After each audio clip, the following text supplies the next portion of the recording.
She said, "Why don't you just move on already? There are millions of women out there. Why are you still hung up on me?" And then she laughed like my love was some joke she'd grown tired of. I looked at Belen, the girl I had adored for years. And for the first time, I didn't feel heartbreak. Just emptiness. I asked, "So you really want to break up?" She didn't hesitate. "Yes. I need space, freedom. You're too serious all the time. Go date someone else, see what's out there." I nodded. "All right, I'll give it a try."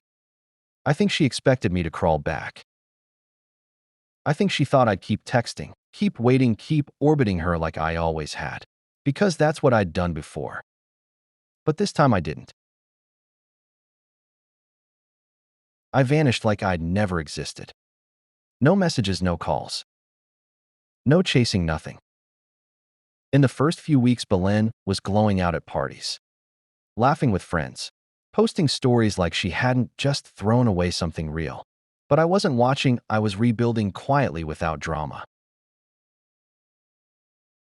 I went silent, and somehow that made more noise than anything I'd ever said. By the second month, she started asking mutual friends about me. "Has anyone seen Gary lately?" Her tone casual. Too casual, someone told her I was dating someone new. She smiled and said finally took him long enough. But that night, she posted a photo captioned, "I miss talking to someone who understood me without words." In the third month, she showed up at my apartment building. She didn't call first, just stood there beneath my window. Like a scene from an old memory I didn't care to revisit. I didn't go down, I stood at the window. Susan beside me, her arm looped around mine. The same window Belen used to lean on, claiming it felt like home. Now she looked up at it with eyes filled with disbelief. Like she couldn't understand how I'd moved on. But she dared me, didn't she? She said I should see what else was out there. And now that I had, she finally realized what she lost. But it was too late, I wasn't hers to lose anymore. My name is Gary, and for years, Belen was the center of my world. I met her in college. She was the kind of girl everyone noticed. Confident, quick, witted eyes that sparkled like she knew something you didn't. I wasn't anything special, just a guy who listened more than he spoke, who showed up when people forgot they had someone waiting. But for some reason, Belen noticed me. Or maybe she just liked that I noticed her, more than anyone else ever had. We weren't fast, our story was slow. Built on long, late-night conversations, accidental touches, and the kind of shared silences that felt more intimate than words. Everyone thought we were already together before we even were. When I finally confessed, she stared at me for a long time before whispering, "I was wondering when you'd say it." That was how it started. I was all in. I memorized the little things. How she took her coffee, what songs made her cry. The way she always carried peppermints in her bag, even though she rarely ate them. I made space for her in my world without hesitation, and she walked in like she owned it. But Belen loved with one foot always out the door. She liked the chase, not the safety. She liked being wanted, not being kept. I thought if I loved her hard enough, she'd feel secure. If I stayed long enough, she'd stop testing me. She didn't. Every time we argued, she pulled away. "Maybe we need a break," she'd say.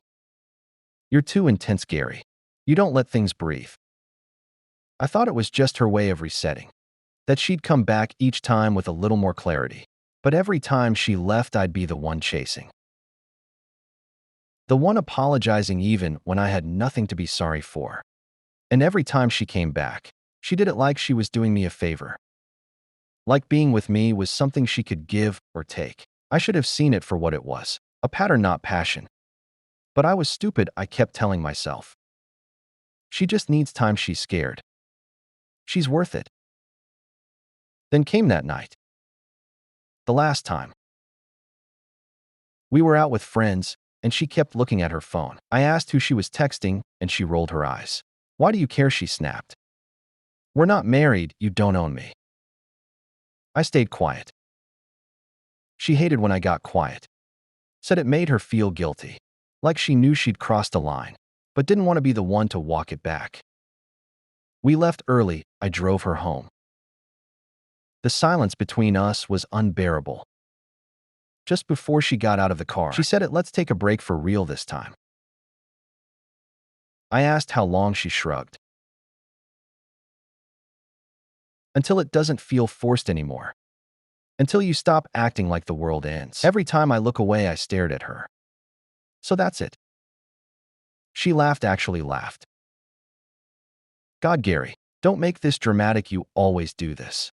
It's exhausting. Just move on. Go date someone else, flirt a little. Have some fun." Then she opened the door and stepped out. No hug, no goodbye. Just a flippant wave and a final, "You'll thank me later." I sat there, engine running, unable to move. I thought about every moment we'd shared. The way she used to fall asleep with her head on my shoulder. The way she cried the first time she told me about her father. The way she kissed me in the rain like she meant it. Were all of those moments only real for me? I drove home in silence, and when I got there, I deleted her number. I knew it by heart anyway. But still, I deleted it. I removed her from every photo album. Cleared the messages, wiped every trace of her from my phone. Like it could wipe her from my heart. But it couldn't. Not at first. The first week, I didn't sleep. I kept checking my phone, expecting a message. That never came. The second week, I forced myself out with friends. They talked, I nodded. But I was somewhere else. I'd see someone walking down the street and swear it was her. I'd hear her voice in songs she used to play on loop. Then I stopped checking. I don't know when it happened exactly. There wasn't a big moment. Just little ones, buying groceries without thinking about her favorites. Laughing at a joke without imagining telling her later. Waking up one morning and realizing I hadn't dreamed about her. That was the beginning of the end. That was when I met Susan. She was the complete opposite of Belen. Steady, warm, unapologetically kind. She didn't play games. She said what she meant and meant what she said. There were no highs and lows, no dramatic exits. Just presence, just peace. I didn't fall for her overnight. But I noticed her, and for the first time in a long time. Someone noticed me too. Not as a backup, not as someone to test love on, but as someone worth choosing.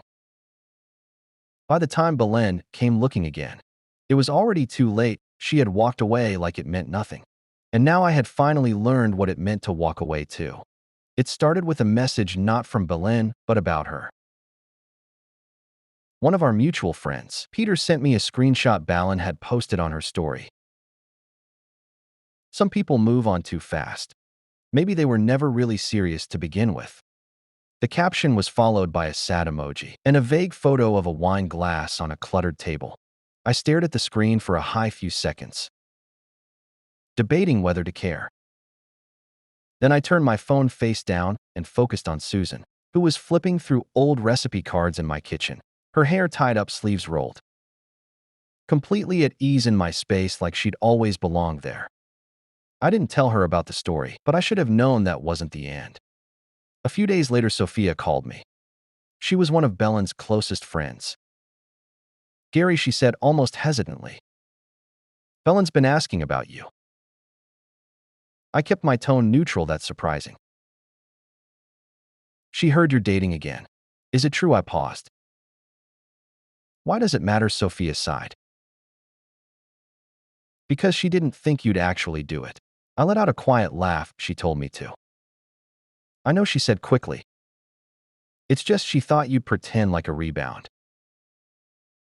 "But she saw you and Susan at the art museum. Someone sent her a photo that made me freeze."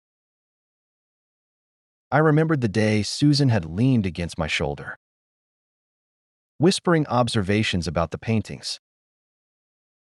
I'd laughed at something she said and kissed her temple without thinking. It was a small, real moment. So natural, I didn't know someone had captured it. She was quiet after that, Sophia added.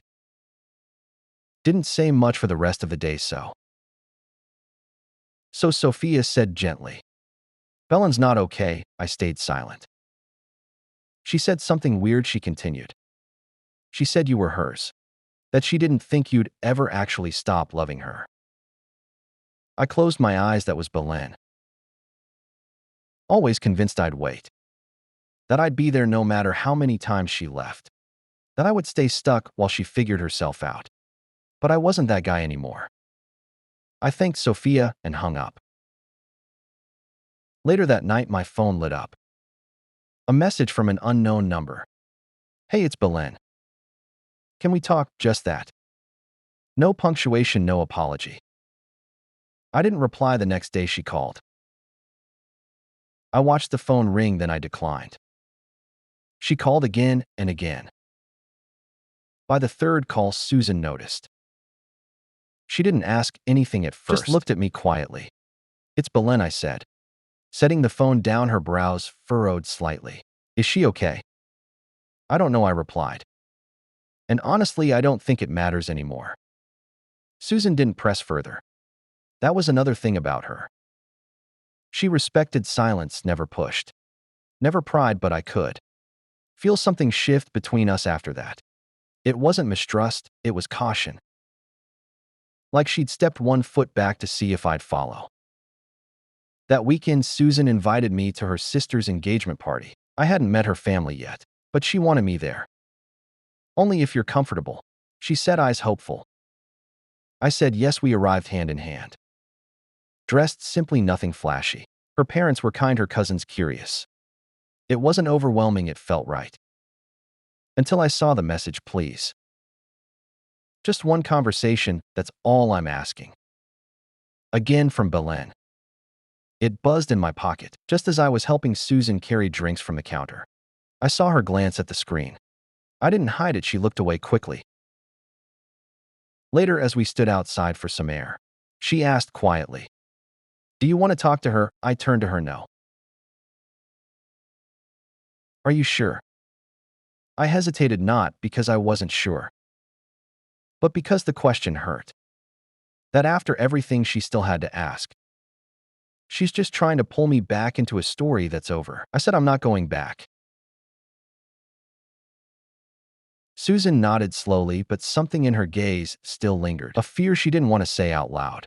That maybe Belen still had some kind of hold on me. I didn't know how to erase that fear except with time. The next night, I opened Belen's message. Not to reply, but to see what else she had sent. She hadn't stopped at one. There were dozens. Photos of old places we used to go. Songs we both liked. A blurry picture of a note I had once left her on her birthday. To the girl who never needs anyone but deserves to be loved anyway. She wrote, I still have this, I never threw it away. And then, do you remember that night on the bridge when you said, if I ever needed you, I should just say the word? I'm saying it now. I stared at that message longer than I should have. Then I deleted it. I stood up. Walked to the photo wall I'd started building with Susan. Our first trip, our favorite coffee shop. A silly Polaroid from a rainy afternoon. I looked at them one by one. And for the first time, I felt something different. Not love, not revenge. Just peace. I had stopped waiting. But Belen hadn't realized the clock had run out. I thought moving on would feel like freedom. Like finally setting down something heavy I'd carried for too long. And at first it did, but what no one tells you is that healing doesn't come in a straight line. It circles back, it whispers when everything else is quiet. It tests you in the moments you think you've already passed. After I ignored Belen's messages, she started showing up in unexpected places. Once I ran into her outside a bookstore near my office. She didn't say anything, just looked at me, like she was trying to memorize the lines of my face. I nodded politely and walked past her. Another time I saw her at the same cafe Susan and I went to on Sundays. She smiled when our eyes met, like she was waiting for me to sit across from her again. But I kept walking, my heart didn't race. It didn't ache, it just felt tired. But that tiredness didn't mean I was unaffected. Because late at night, after Susan had fallen asleep beside me, I would stare at the ceiling, wondering why Belen still occupied even a corner of my mind. I didn't miss her, I didn't want her back. But I hated that I still felt anything at all. Susan never asked, but she noticed. She noticed when I got quiet. She noticed when I paused before answering a question. She noticed the nights I held her, like I was afraid she'd slip away if I loosened my grip. I hated myself for that. I hated that a part of me still reacted to Belen, like I was programmed to not out of love, but out of habit. The familiarity of pain can be hard to quit. Then came the night of Susan's birthday. She had spent hours preparing dinner, setting the table with candles and flowers. She wore the soft green dress I'd once said was my favorite, even though I barely remembered saying it. I brought her a necklace, nothing flashy, just simple and beautiful, like her. She smiled when I clasped it around her neck, her fingers grazing mine. "Thank you," she whispered. But the moment shattered when my phone buzzed. I ignored it, then it buzzed again. Susan turned, quietly walking to the kitchen. I followed. Susan, was it her? She asked without looking back. I didn't answer right away. She already knew.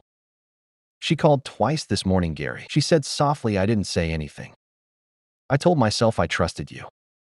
"You can trust me." She turned to face me, and I saw it. The vulnerability in her eyes. The fear she'd tried so hard to hide. Then why do I still feel like I'm standing in someone else's shadow? I stepped closer. Because I'm still figuring out how to let go of what she did to me. Not because I want her back. Susan looked away, her voice trembling. "Then why haven't you blocked her?" I had no answer because part of me wanted her to see what she lost. To see how I smiled now. To see that someone else could love me with ease. I didn't want to go back. But I wanted her to know she couldn't come back either. And maybe that was the problem. That I was still waiting for her regret to match my hurt. That I still measured my healing against her silence. That I wanted her to panic. Not because I missed her, but because I needed to matter. Susan sat down silent. The candles flickered between us. I took out my phone and deleted the last message from Belen. Then I blocked her, no hesitation. No second thoughts. I slid the phone across the table to Susan. She looked at the screen, then at me. Her voice was barely above a whisper. "You mean that?" "I do. I don't want to be someone's escape from heartbreak, Gary. I want to be the destination." I cupped her face gently. "You are." That night, I held her differently. Not because I was scared of losing her, but because I realized I didn't need to hold on to anything else anymore. I was finally ready to give someone my whole heart. Not what was left of it. The message came from Sophia again. Late at night, just 5 words. "You should know the truth." I stared at it, confused. Before I could even respond, a photo followed. A blurry image of Belen standing on a rooftop, wrapped in someone's coat, her head resting on a man's shoulder. The timestamp. 2 days after she told me to go date someone else. Then another photo, different angle. Same moment, and finally, Sophia's words. That night, she said she needed space. She already had someone waiting. His name's Richard. They'd been talking for months. She just didn't think you'd find out. My chest tightened, but I didn't move. I just kept looking at the photos, as if staring long enough would make them rearrange into something else. Something that didn't hurt. Susan was asleep in the other room, her breathing soft and steady. And here I was, knees weak. Heart hollowed out again, but it wasn't heartbreak. It wasn't longing, it was something colder. It was betrayal finally catching up to me. Long after I thought I'd outrun it. I called Sophia. She picked up on the first ring. I wasn't going to say anything. She started, voice low. "But she's talking about you again." Saying she was just confused, that she only got close to Richard to test how she really felt. I stayed quiet. "She said if she had known you'd move on so seriously, she never would have let you go." I laughed bitterly. "She didn't let me go, she threw me away." Sophia didn't disagree. "She's going to show up, Gary. She's desperate now. Richard dumped her." Said she was too fixated on you. And now she's spiraling. I ended the call without saying much. The next day, it happened just like Sophia predicted. I was walking out of my office when I saw her. Belen. Standing beside my car like a memory I hadn't asked for. Her eyes were red, lips trembling. She hadn't worn makeup. I could tell that was on purpose. Her way of looking real, of trying to pull me back with vulnerability. Gary, she said, stepping forward, please, just let me talk. I didn't move. She bit her lip. I messed up. I thought I needed freedom. But all I felt was empty. I thought I had time. But now I know you were the only one who ever stayed. I shook my head slowly. No, I was the only one who ever waited. She reached for my hand. I stepped back. I'm with Susan now. Her eyes welled with tears. But do you love her? The question felt like a trap. Like she thought if I hesitated even for a second, it would mean I still belonged to her. But I didn't. I do, I said clearly. I love her because she never made me question if I was enough. Bella's shoulders slumped. She looked smaller somehow, like a shadow of the girl I once knew. And before I could say anything else, she whispered, but I was the one who held your hand first. I looked her straight in the eyes. Yeah, and you were the one who let go. The confrontation came quietly, like most real things do, not with shouting or slam doors, but with a stillness that made everything heavier. It was a Sunday afternoon. Susan had invited a few friends over for lunch, and the apartment smelled like rosemary and roasted vegetables. She moved through the kitchen with ease, barefoot. Humming under her breath, I watched her from the hallway. Something in my chest tightening. Not from fear, not from guilt, but from the weight of everything I hadn't yet said. The knock on the door came just after everyone had left. I knew who it was before I opened it. Belen stood there holding something small in her hands, a ceramic fox figurine, one I had given her during our first year together. She used to keep it on her bookshelf. I hadn't seen it in years. I thought this belonged to you. She said. I didn't invite her in. I didn't ask how she was, I just waited. Can we talk? She asked, please. Susan appeared behind me, quiet but firm. You can talk here, she said. Standing beside me, her presence was calm, but I felt the way her fingers grazed my arm, like she was grounding me in place. Bella looked at her, then at me alone. Maybe. Susan didn't move, and neither did I. Bella sighed. Fine, I'll talk. But I want you to really hear me. I'm listening, I said. She looked down, gathering herself. When I told you to move on, I didn't mean it. I was scared. You loved me in a way I didn't know how to return. And when I saw you getting serious with someone else, I panicked. I know I shouldn't have. I know it's selfish. But I didn't think you'd actually stop loving me. I stayed silent. You were always there, Gary. She continued through every meltdown. Every mistake, I thought no matter what, I could come back to you. I took that for granted. I took you for granted. Her voice cracked. I kept that fox because you were my safe place. And I broke it. I broke you. Susan was still silent beside me. Belen looked at her again. I'm not here to cause problems. I just needed him to know that I was wrong, that I'm sorry. I looked at the figurine. Her hands were shaking, and for a moment my mind flashed back years of chasing her shadow, of waiting for her to pick me, of the empty conversations, the cold silences, the half-hearted apologies. And then I looked at Susan. Her eyes didn't plead, they didn't accuse. They just waited quietly, patiently. I reached out not for Belen, but for Susan's hand, and I held it. Belen saw it, and her smile faded. She placed the figurine gently on the small table near the door. I guess that's it then, I nodded. It is. I hope you're happy, Gary, she said softly, truly. I believed her for the first time. I actually did. She turned and walked away. No drama, no begging. Just silence. I closed the door and turned back to Susan. She didn't speak for a while. Then she looked up at me. Are you okay? I nodded slowly. Yeah. Just full. She tilted her head of regret.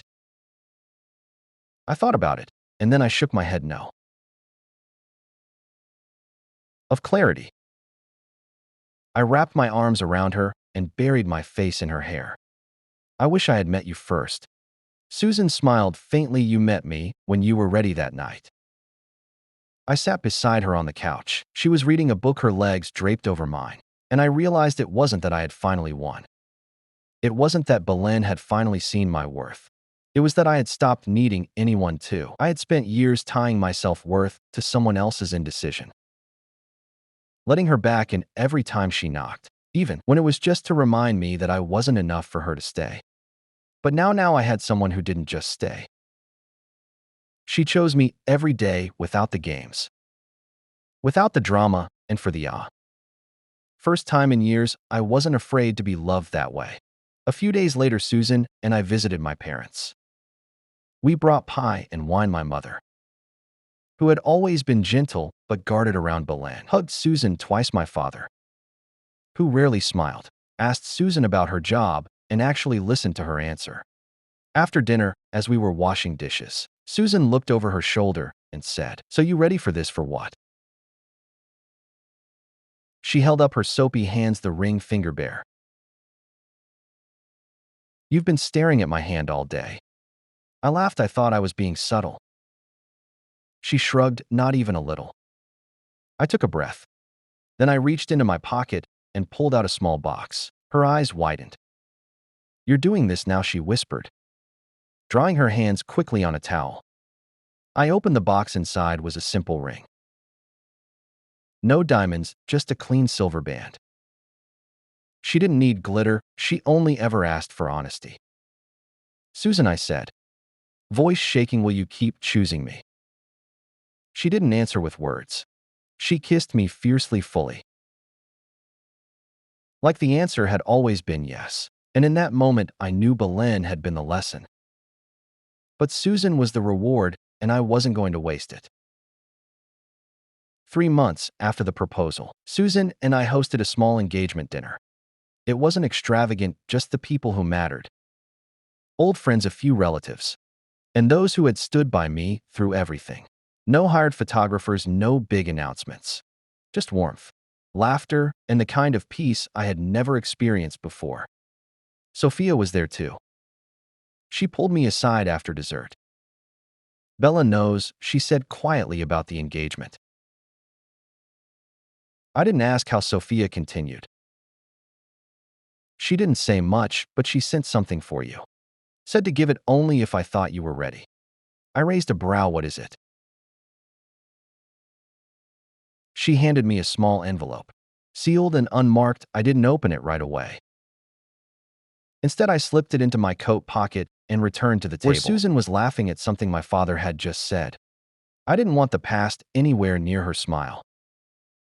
That night, after Susan fell asleep curled against me, I sat on the balcony and opened the envelope. Inside was a single sheet of paper. "You were always good at loving. I was just too selfish to realize it." Maybe Susan was braver than I ever was. She loved you without needing to be chased. I hope she keeps you. I hope she never lets you feel small the way I did. B. No tears, no emotions. Just a quiet kind of finality. I folded the note and dropped it in the fire pit on the balcony. Watched the flames eat it whole. That was my closure. A week later, I saw Belen one last time. It was at a bookstore downtown, the same one we used to browse in during quiet afternoons. I was with Susan. We were just leaving, bags in hand, when I heard my name. She stood near the entrance alone, holding a book against her chest. Her smile was thin, hollow. "Hey," she said. "I heard about the engagement." Susan looked at me. I gave her hand a gentle squeeze. Belen's eyes dropped to our fingers, then quickly back to my face. "She seems nice. She's everything I didn't know I deserved." I replied calmly. Belen nodded. I'm happy for you, and maybe she meant it, or maybe she didn't. But for once it didn't matter. I didn't need her happiness, her regret, or her blessing. I had already chosen something better. As we walked away, Susan whispered, "Was that her?" I nodded. Yes, she didn't ask more. She never did. We turned the corner and never looked back. But Belen did. I knew because Sophia told me weeks later. That Belen showed up to the engagement venue the night before the wedding, walking along the empty rows of chairs in silence.